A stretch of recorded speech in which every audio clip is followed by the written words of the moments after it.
There's a website you can go to if you feel like doing it that shows you all the positive ranking factors that Google uses to position things on websites.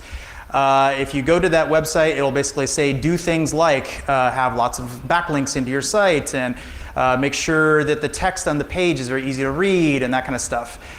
Basically, the last year's presentation was basically take everything on that list and reverse it. If you do the exact opposite of everything in that list against your adversary, you effectively knock them out of the search engine ranks and you go up. So this is a very super duper common tactic that's being used. Specifically the backlink strategy. So what people do is they'll create thousands of backlinks. Those backlinks are from bad neighborhoods. They'll point it at your site. Your site will disappear from the search engine because they believe you're in a bad neighborhood and you're link stuffing or you're just basically spamming Google. So basically Google uses that as a ranking factor in the negative sense. It actually penalizes you. So I talked all about that last year. If you didn't see it, you're screwed. Very brief primer on negative SEO, just so you know what I'm talking about here. Effectively, if there is some sort of badness, and that badness isn't just incompetence, so it's not just like, whoops, I forgot that, I have 404s all over my website or something. If that is something that's directly something that's actively done on the site, and it is something that Google can identify, effectively that can change the search engine rankings. That is something that could be manipulated by a third party, depending on what we're talking about. In many cases, like the backlink strategy, I could just create a bunch of backlinks from bad neighborhoods and point them at you. And that doesn't necessarily mean you've done anything wrong, but Google will treat that as a ranking factor and actually knock you out of the search engine. So that's a very simple tactic, and it works very, very, very well. It's just not something that's extremely common, and more importantly, and I'll get to this near the end, Google isn't really doing anything about it, which is even more interesting for various reasons. But anyway, one of the things that is a ranking factor that I didn't really talk about last year that I think is very interesting is site speed. Site performance in particular is something Google cares a lot about. And there's various reasons for it. If you pay attention to the fact that they have moved into AMP, who here is even familiar with that term, AMP? Does that, anyone? Literally, okay, like 1, 2 people? Very, very important. So if you go in your mobile browser and you type in like Trump CNN into Google, you'll see a little thing, little like carousel that'll have some article about Trump, and it'll probably be from CNN, probably, which is more interesting.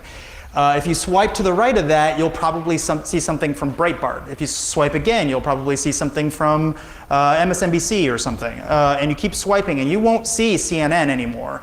And what Google has done is they've effectively started caching all of the search results locally to them, something called like ampproject.org or something is the actual URL.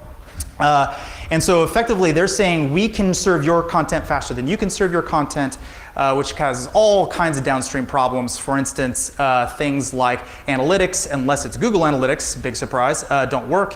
Ads, unless it's Google Ads, surprise, don't work, et cetera, et cetera. So effectively, they're saying that we serve our content faster than you serve your content, which, by the way, is not always true. In fact, many times, more often than not, if you know what you're doing, it's definitely not true.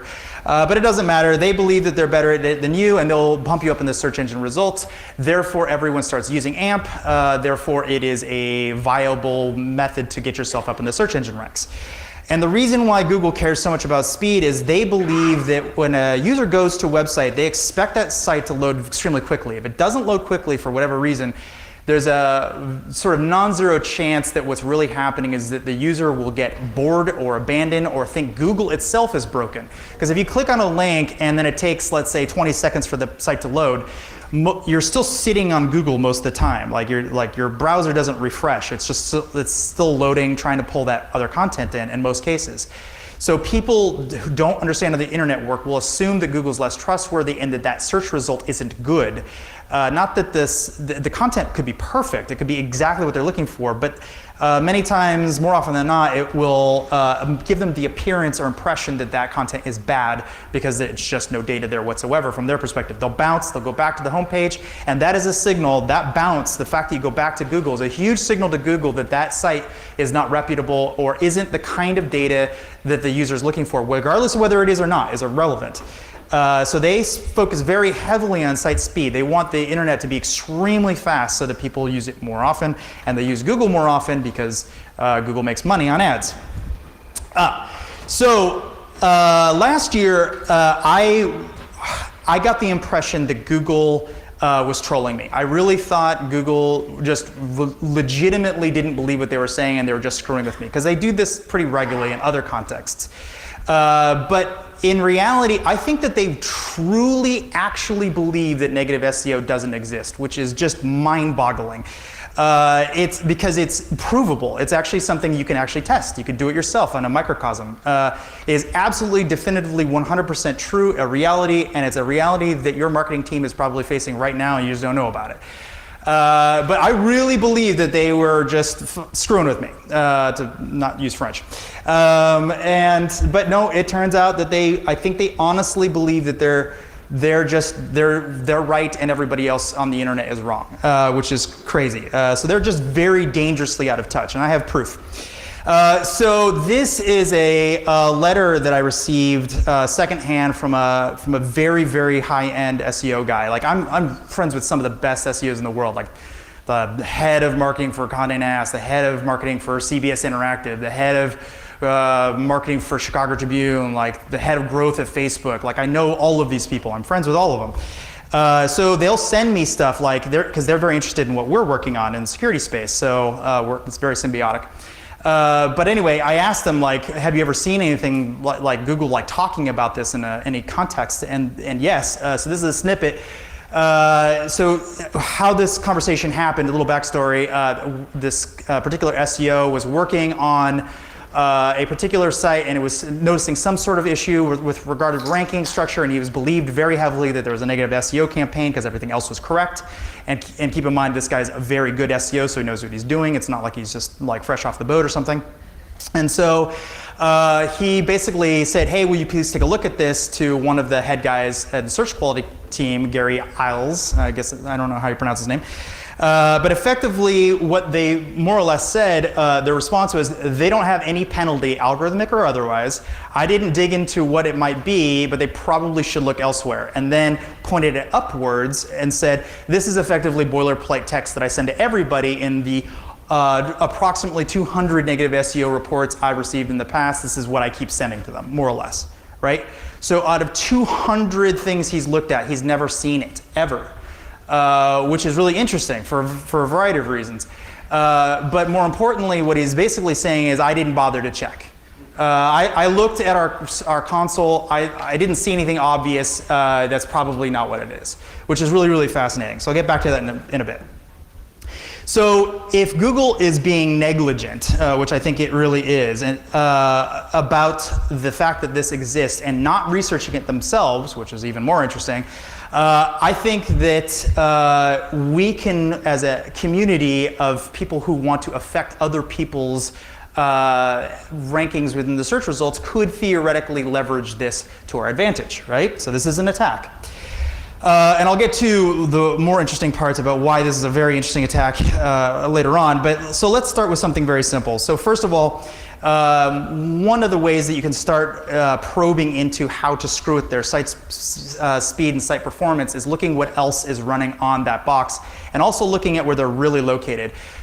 Just because they're pointing at Cloudflare doesn't mean they're really at Cloudflare. So if you know their legacy IP addresses where they used to be hosted, you can often do something like a curl-h host, and if it responds with, yes, this is our content, they're probably still hosted on that old IP address. They've just pointed their IP at like whatever it is, like DOS-RS or Akamai or Cloudflare or whatever. So you can do all kinds of really interesting things. So first of all, that's duplicate content. If you can get Google to index both of those two places, that's duplicate content. That hurts them in the search engine results. But it has all kinds of other applications. If you know that there's many things pointing on that one IP address, for instance, you can attack something, a different host name on that same IP, and affect the site performance globally across that entire infrastructure, even though you're not hitting the one that they might be thinking of, the one they have to monitor and protect, which is kind of interesting. So first of all, let's start with the obvious one. Any DOS will do. Anything you can do to take down the website. And how many DOS attacks have we invented in our industry? I mean, more than one, a handful, right? So the obvious ones are any type of UDP congestion, you know, just send a whole bunch of like DNS requests or whatever.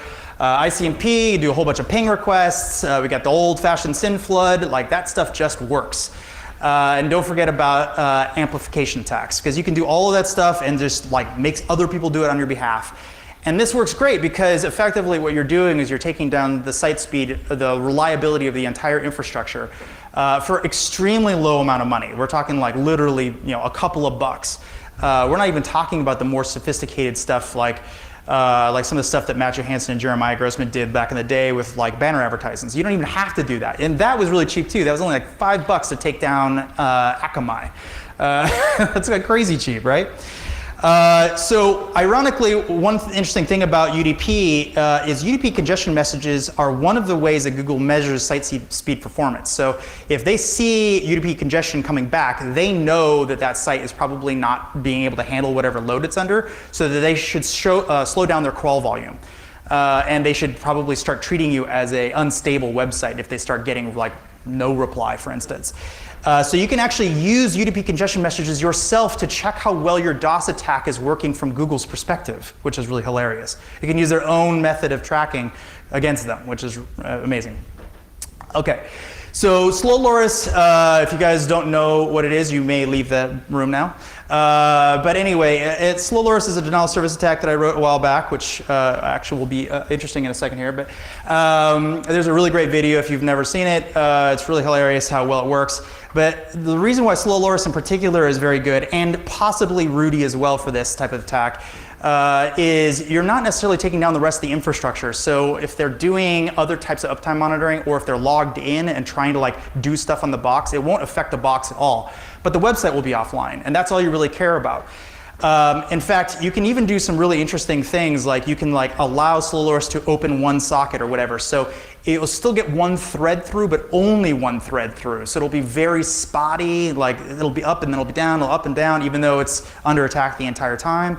So instead of opening exactly 256 sockets, you can open 255 sockets, or whatever, one less or whatever. So there's just that single thread that can make it through. That kind of thing will dramatically reduce site speed, which is pretty gnarly. Interestingly enough, I was doing some research on this for this presentation, and so I typed in DDoS tools, and there's this thing about the rich snippet on Bing, which I use, and it's great. You should totally use it too. Is like other DDoS attack tools such as Slow Loris were developed by gray hat hackers. It's like. Like literally, they're calling me a gray hat hacker on the homepage of I'm the guy who wrote that. So I'm gonna reach out to the Bing guys. Like, could you please like not put my like specifically me, but whatever. So I guess I'm technically the definition of a gray hat by virtue of Bing. But anyway, so there's a whole bunch of things you can go out and play with yourself that will check the site speed performance of whatever's going on with that website. And I'm sure there's even more than this, but this is a pretty comprehensive list. Each one of these will show you the parts of the web pages that are non-performant. So maybe like a script tag that's going slow, or an image that's loading slowly, or whatever. And so these are the techniques that SEOs currently use to do this. You can actually leverage this for your own attack, which is pretty hilarious. You can just see, is the site speed getting worse when I do this thing to them? So instead of improving it, I'm sort of removing it. So basically using the exact tool in reverse, which is how negative SEO works.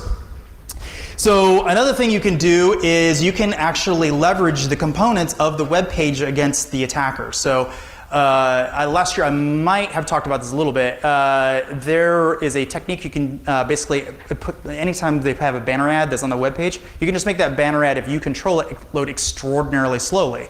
You can actually use the advertising system against itself and basically reduce the total viability of that web page significantly. So things like script tags, images, iframes, link tags as well, I should have added that in there. All of that stuff can be blocking depending on what we're talking about. And that's what we're looking for, is blocking content, stuff that slows the page down.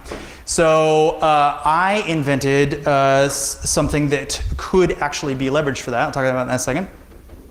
So now you're going to say, like, Robert, everyone uses caching proxies. Like, this shouldn't be a problem.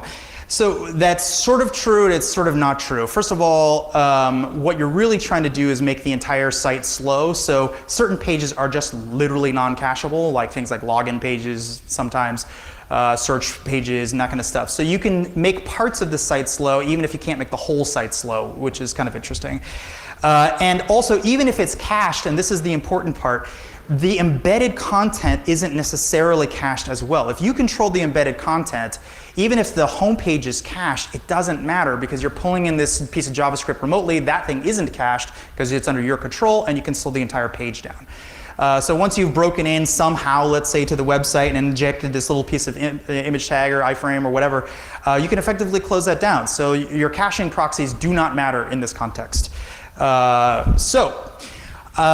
of the things I built was something called query stringify. And it's this stupid little piece of PHP that all it does is if you link to like an image tag or whatever, it'll send them, it'll basically do a 301 back to the attacked site and add a query string to it. And it's always unique, it's always different, and it's always hard to predict. And therefore, it is very easy to do cache busting just by pointing an image tag at this piece of code. It's written in PHP, so it's super portable. Effectively, what this does is it allows the attacker to make many queries to your website, busting through the caching proxy, hitting the origin host, because caching proxies allow query strings to go through. It just pierces the proxy. So very straightforward. Has a whole bunch of features. One of the most important is a debug feature. So it basically will not turn itself on if you need to debug it. It'll say this is what would have happened. It has a be nice feature. If you say I want to be nice, that means you're not going to do the redirection. Which means you can turn this on and off depending on when you want to. So this is a completely remote, portable piece of code that you can enable, disable anytime, willy-nilly. And then, of course, the URL that you eventually want to send the query stringify redirects to. So very easy. So where you would do this, let's say, is any sort of slow or heavyweight pages. There's a number, I think Hactics did something about this probably about a decade ago. Effectively, they took 3 or 4 machines on regular business class DSLs, nothing special, and just hammered any particular website they went after, and they just hit the search box with effectively AND operators. So whenever you search for something and something, you're actually doing 2 queries in whatever language you're talking about. By virtue of doing 2 queries, you're doubling up the amount of workload on the box. So you do 3 and then 10 or whatever. And you just keep hitting it with those queries like over and over again. And basically just use a dictionary attack and just cycle through dictionary words or whatever. And effectively, the site just cannot handle that. In fact, one thing I found when I was writing Slow Loris I thought was interesting is even if the web server can handle, let's say, 256 concurrent threads at a time, or let's say 1,000, whatever the number is, right? Even if that's true, the database is usually set at about 100. So it actually doesn't take that much to totally bog down the back end because it just physically can't handle the amount of connections you're making. You'll start seeing 500s pop up very quickly. If Google starts seeing 500 errors or slowness, they'll just assume the site's not trustworthy and will start deranking you. So another thing I built because I really dislike AMP. I hate AMP for so many reasons. I think it takes the control away from the advertiser. I think Google's using it as a leverage point against people. I just really think it's terrible technology. I really think it makes the ecosystem much worse. And Bing is, basically everyone, but Bing including, is supporting it. So now you don't have to worry about just AMP in one location just on Google. You have to also worry about it in a different location, which is Bing. Which is all kinds of problems. But anyway, so I invented this thing called Muffler. And Muffler basically de-amps, like Muffler, like not gonna muffler. Anyway, it de-amps different websites. So basically removes that AMP project thing and turns it back into the origin host. So if you injected this, let's say in a malware, this is like being used very widely, let's say on mobile, which is very common, for Android as an example. There was just a very good article on BuzzFeed, of all things, that was somebody had found a piece of malware that was infecting like 20 million phones, basically making them click on ads. Well, you could use that same type of thing here to de-amp websites. And basically, anytime you see this link, change it back to the unamplified version. and by not being amplified, it is in fact most of the time much slower. As a result, Google will think that these people are seeing the site very slowly due to analytics and various different bounce rates, etc. So instead of passing the AMP link around, which you guys probably have seen before, it'll be something.google.com or something AMP project or whatever. Instead of doing that, you'll pass the actual IP address or actual link around. And by virtue of passing the actual link around, it actually is slower. And that will effectively take away the advantage you get out of using AMP from an SEO perspective. So who here has ever been fired like as a consultant from a company or a project? Ever? Okay, 5 or 6. I think you're all lying to me, but I think almost all of us have at some point or another. But anyway, it's bad to know that a bunch of security people cannot tell the truth. That's really horrible. But anyway, so I created something called Google Slow. So Google Slow is very similar to that query stringify, only in this context, instead of doing a redirect, it just delivers the payload extraordinarily slowly, like super duper duper slowly.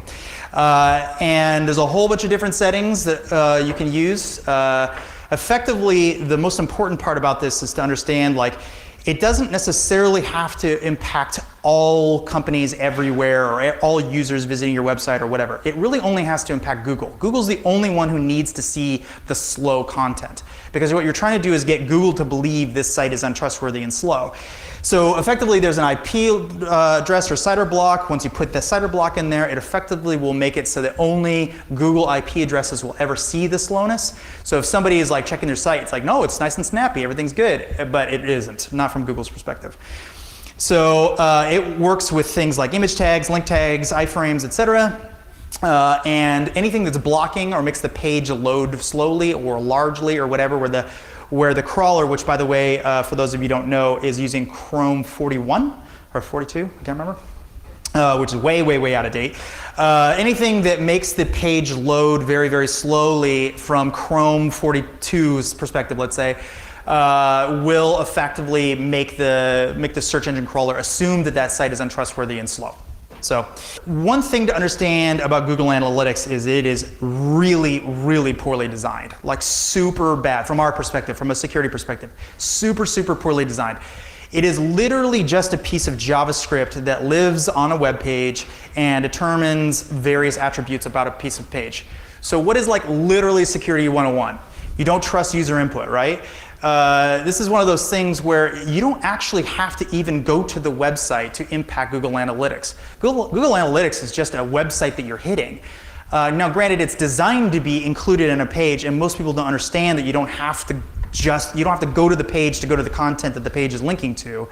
But you know, we're security people, so we know how to do that stuff. So there's this really handy dandy little website called Vreeman.com, whatever, where you can just type in the things you want Google to think, and it'll create the exact URL you need. And then you can go hit that thing directly, and it'll think you actually did hit the website that content is on. So there's a guy named Jono who works at Yoast, really high-end SEO guy, super, super, super smart. Did a great presentation at SE Oktoberfest this year on this topic about basically screwing with Google Analytics. But you can do more than just inject bad data. Like you don't have to say, hey, you're getting a lot of links from some East African website somewhere where they're thinking, oh my gosh, we're getting so much traffic from them, we should probably do something about that. You can also do things like impact the site speed performance data. Let's say there's a query, and that query is basically GA create, site speed sample rate. Typically this would be a 10, means 1 out of 10, or sorry, well, yeah, 1 out of 10, 10% of the site, of the people who visit the site will get a query that says, I would like to have the information about whether this thing is slow or fast or whatever, this little widget. So instead of it doing it 1 out of 10 times, you do it 1 out of 100, or sorry, 100 out of 100 times.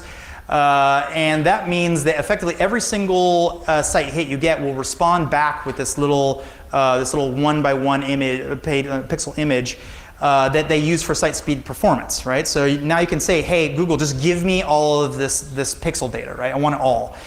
So with that pixel data, then you take this little thing, which is effectively just saying, hey, I saw this thing load at this speed. And you can say, oh, it wasn't good. It was really bad. It was very, very slow. And by virtue of sending this very slow thing to it, Google starts saying, well, hey, the internet sees this site as very slow. Like, we might see it fast, but for whatever reason, this site apparently is slow. So technically, this is called cloaking. Cloaking is anytime you do something different from Google's perspective than you do the rest of the internet. We're just cloaking Google Analytics specifically, as opposed to cloaking, let's say, saying we're a gambling site when we're not a gambling site, or vice versa, right? Which is typically how you'd use cloaking. We're effectively cloaking the fact that Google leverages a piece of JavaScript which we can just emulate and attack. And so how would you do this? Well, it turns out it's very easy. You just get a botnet, and botnets are dirt cheap, and you just hit this thing a lot, and it turns out everybody in the botnet sees that page loading extremely slowly from Google's perspective, and they're like, it's a slow site. What are we going to do? We got to derank it, which is terrible, especially since there is really no practical defense against that, since it's not code that you can control. It's on the public internet. So malware is another really, really fun one. Instead of necessarily changing the code itself, just put a timer in there. Say, hey, I'm not going to pull this part of the page for X amount roll of dice, like 500 milliseconds. I'm not going to hit this thing for a roll of the dice, 5 milliseconds or whatever. And so you'll see enough variability in there from a botnet's perspective that it actually will be very, very difficult to determine what is real and what is not real. So if someone's looking at the Search Console in Google, they'll have a very, very difficult time identifying that there is even a problem, other than the fact that Google's deranking them. They're like, what's going on? Like, is it backlinks? Is it, like, what is it, you know? And it turns out if you do something like this, the way Google works after a while, and this is some of Jono's research, it turns out that Google will start collapsing data. Like, it just won't show you everything anymore. And there's no way to like pick out the ones that are bad. You're like, oh, these 500 are bad or whatever. It just lumps them all together. And so you're like, I don't know, like, how are you going to pull it out again? So it turns out to be an administrative nightmare just to figure out where the problem is. So also, you don't have to do this type of attacking all day, every day. You only need to do it whenever you need to do it, and whenever you need to do it is enough to convince Google that the site is not very performant. Time is actually on the attacker's side. If they know somebody's speaking at a conference and they're probably not looking at their Search Console, that would be a perfectly great time to do one of these attacks where from Google's perspective, it's intermittent ups and downs or whatever, but that's a clear indicator of a site that is not reliable, and they're looking for reliable websites. So if you turn it on in certain times of day and turn it off in other times of day, that can have a huge impact. That swing, that variability can have a huge impact on how Google sees your website. So that's a great way to sort of land and expand and do bigger versions of this attack. So the way to think about this problem is that Google's is basically using a graph database, more or less. I'm way oversimplifying, but I think this is important for you to understand.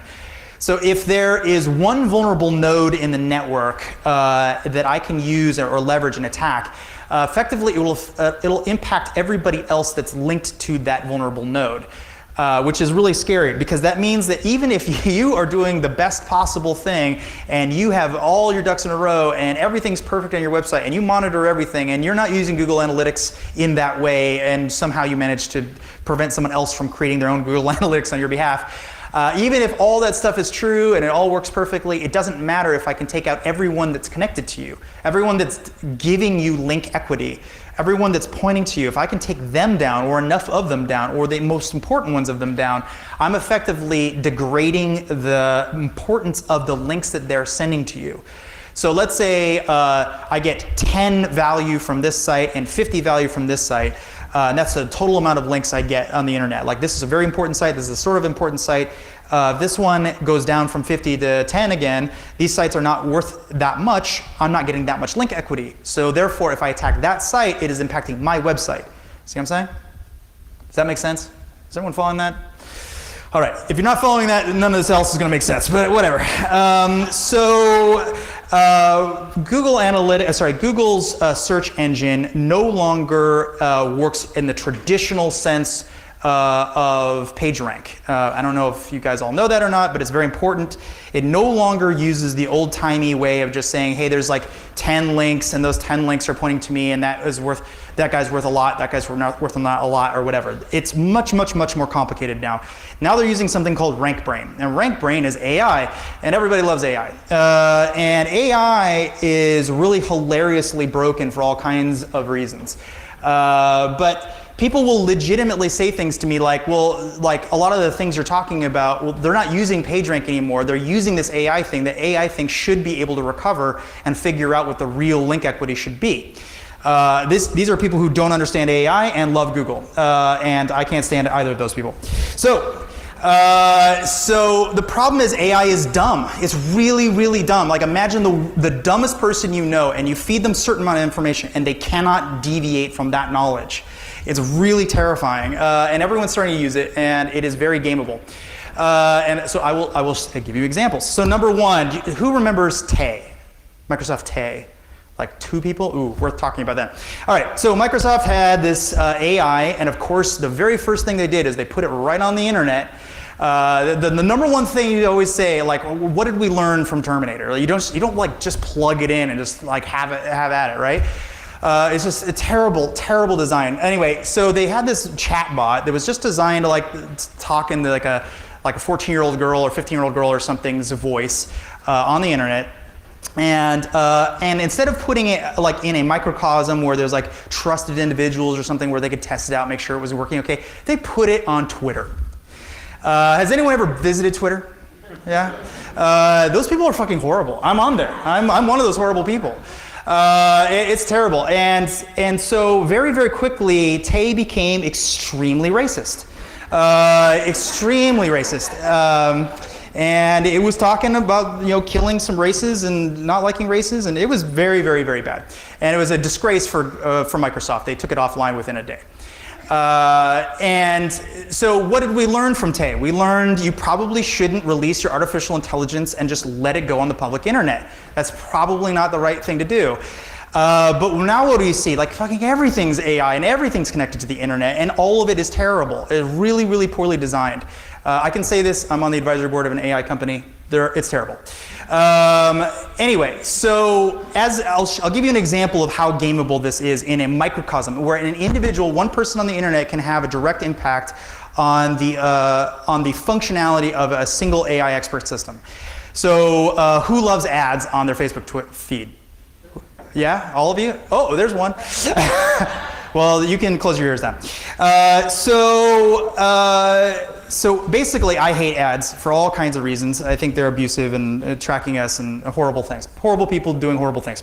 But anyway, so I decided I disliked those ads an awful lot. So I started analyzing how the system works. It actually is an expert system, just like all this other stuff. With one very major caveat, they've got people in the back end who are actually deciding whether something is or isn't a bad ad, right? So if you say, hey, this is a bad ad, they're like, okay, is it really a gun thing or is it really like talking about killing some race or whatever? They have to have somebody manually look at those things, right? With one exception. The one exception is if I just say I'm offended, what is the person gonna do? Like, how do they know if I'm offended or not? They can't have a human go analyze that because it doesn't mean anything. Who knows what could possibly offend me? That guy could be wearing an ugly shirt and it offends me. You know what I mean? Like, there's no way that they can leverage the actual human component of their 1,000-person anti-fraud team or whatever. They just can't do that. So if you always mark things as I'm offended by them, and I don't mean like sometimes, I mean literally every single time you see an ad and I'm always offended and you always block said ad, what happens is you train the robot. The robot goes, well, I will try to not deliver that type of ad to you anymore because you are offended by it. So fast forward a month or so and it gets a new batch of ads and it cycles through its algorithm. It's done a whole bunch of analysis. It's like, okay, I think this is the right one. And it'll start pummeling you with ads, like just all the ads, just as many ads as it can throw at you. And you keep doing the same thing and just keep saying, yep, all bad, all bad. And it's like, okay. After a day or so, it'll like, oh, no, okay, I get it. And it'll stop showing you ads again. And if you keep doing that, just keep doing it. Eventually, what you're training the robot to do is like, I can't find the ad yet. that will work with you, but I'm going to keep working on it. And it just keeps cycling through all of its analysis, all its permutations, keeps going over and over and over all the data, and it can never find one that it thinks won't offend me. So effectively, I have not seen an ad in, I don't know, probably almost a year. And because of this, because of that AI subterfuge. AI is based on inputs, and inputs are things that we control as an attacker community. We can go after those AI systems and then directly impact them. Even a single user, even one person manually clicking on stuff can dramatically impact the AI.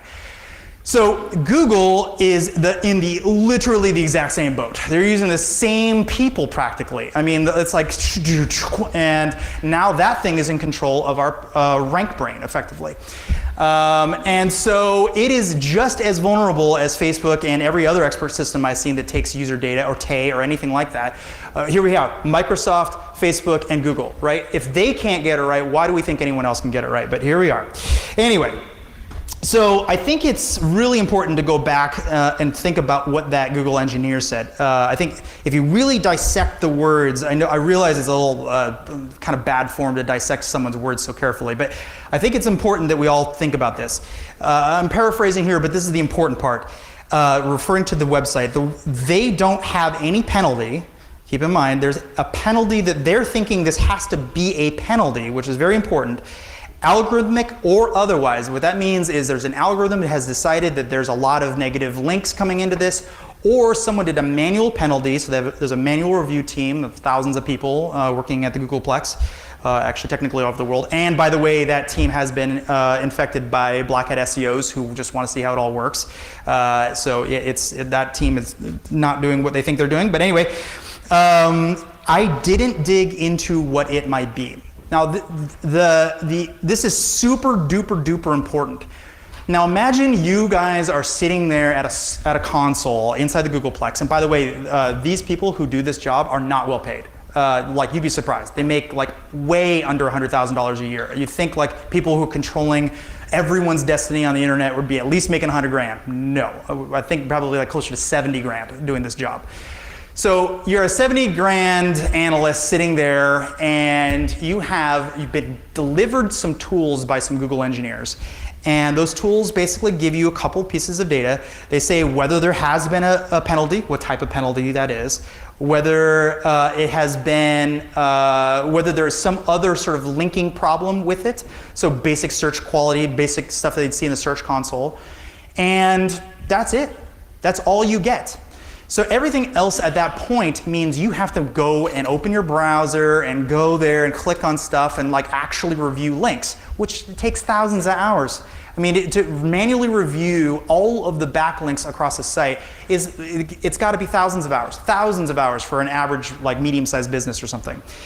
But the unfortunate part is the types of attacks I'm talking about are not linking strategy problems. It's not like you have a bad neighborhood and a bunch of links coming in that those are bad. This is a completely different type of attack. And it's so different that literally the tools do not exist within the Googleplex to identify that this is happening. They just don't have them. And they might have them in a year from now, let's say, but they don't have them now. And as a result, what's happening is they're getting exhausted by these reports. Like, people will come and say, hey, I think I've got a negative SEO thing going on. Will you please check it out?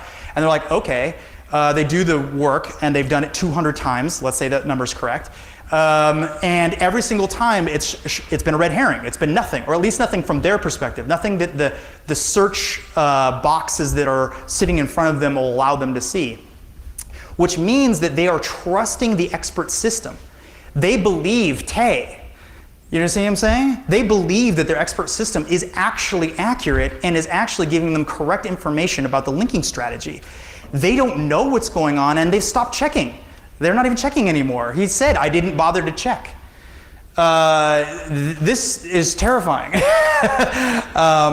In fact, I think what this means, and I think this is probably the most important part about it, Google doesn't care about SEO. They don't care about who ranks above who else. And that is also terrifying. All they care about is that their customer support stays low, so there's not a whole lot of inbound leads. They don't want to do this type of checking. They want the expert system to give them the answer. That's number one. And number two, that people keep clicking on ads. If you show up to Google and you click on that ad, what do they care? They don't care if PetSmart is slightly below where they should normally be. They don't care if you're slightly higher. They really don't. They just want to make sure that people believe that it's good enough. It's close enough to being accurate. And that's why sometimes you're like, I swear that I should find this thing. It's just not there. I have to click to like 20 pages before I find the thing. Because they don't care. They're not really focused on that. They're just focused on making sure those ads get clicked on. So I think if you want to boil it down to the issue with negative SEO, it's simply that they don't have the tooling. They don't know what negative SEO even is, let alone have the tools necessary to go do it. They don't believe it exists, which is just mind-boggling. It's mind-boggling because I know the people doing it.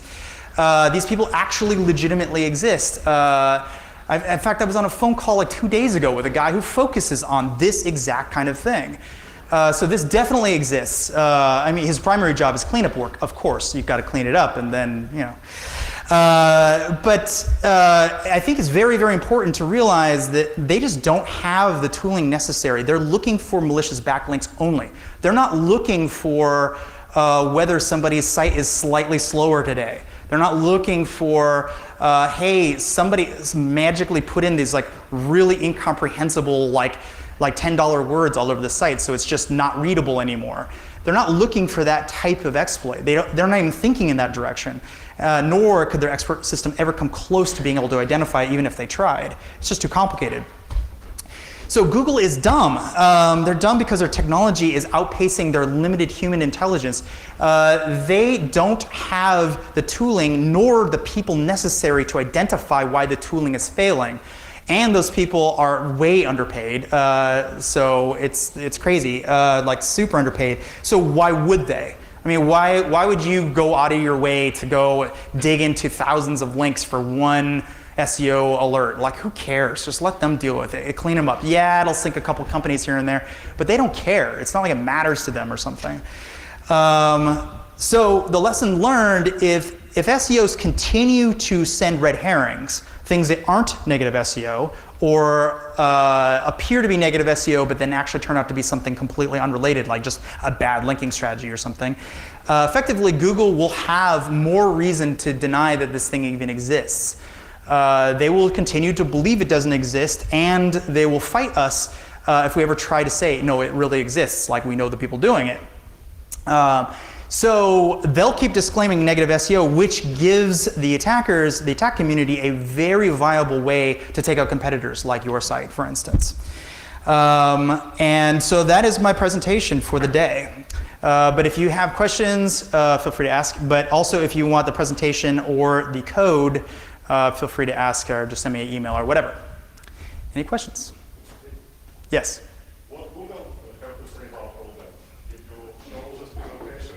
Oh, I don't give a crap about Google. No, no, I'm not particularly interested in helping Google. If that's no, but I'm sure Google will hear about this. But the important part is Google has already heard about a lot of this. They, not from me, but negative SEO is a thing that at least 200 other people have asked that one guy alone about. So it's not like it's not something that's clear and present to them. It's just that they don't believe it. It's like a boogeyman or something. It doesn't exist. They've never found it, so it's not there.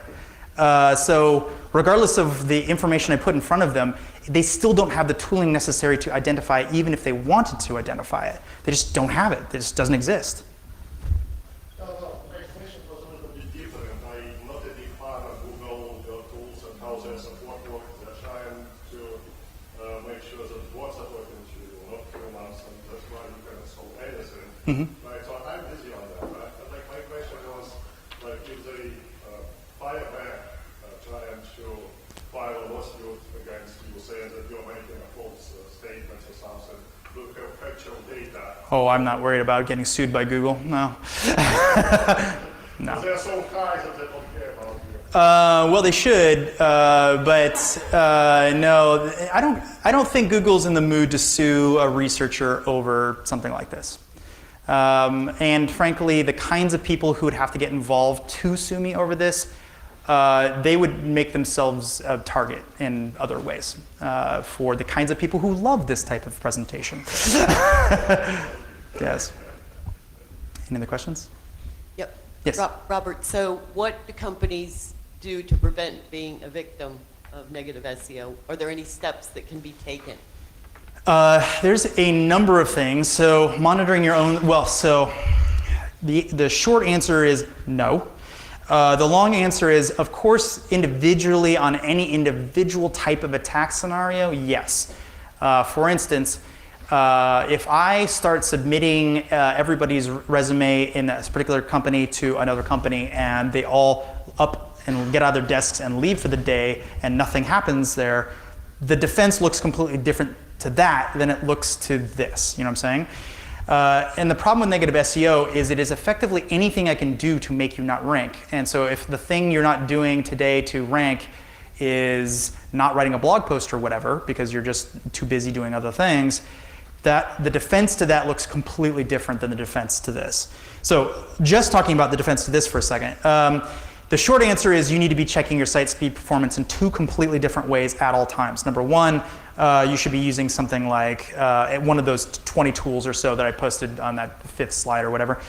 So that's one, but also you should be measuring the search console within Google. If Google itself ever thinks you're slow, despite the fact that you think you're fast, that would be a very good indicator that something like that's going on. The neat part about that Google slow code, though, is it can lie dormant. It can just sit there forever. So as long as I'm employed with you, your site's nice and fast. The second I'm gone, wow, maybe you guys needed me after all because your site just went like crazy down. So it's not like something that you can even necessarily correlate to the event. It could happen 6 months from now. And that's why I was asking if anyone's ever been fired, because the neat part about a lot of this stuff is you can really wait a long time and have it sort of build up. You don't have to make it all the way slow or all the way fast. You can, slowly ramp it down. And those things are detectable because things like Google Slow, for instance, cloak themselves. So only Google would see that. The delta between Google and your analytics will look very different. But that implies that you have your own analytics. And no one really does this. They rely on Google for everything, which is a terribly, terribly dumb idea. At very minimum, you should be looking at raw logs, at a very, very minimum. But ideally, you should have your own analytics as well that is well outside the purview of Google, where you can manipulate and remove things, track things much more granularly. And unfortunately, that's just expensive. It's costly. Any questions? Well, thank you very much, everybody. Love you.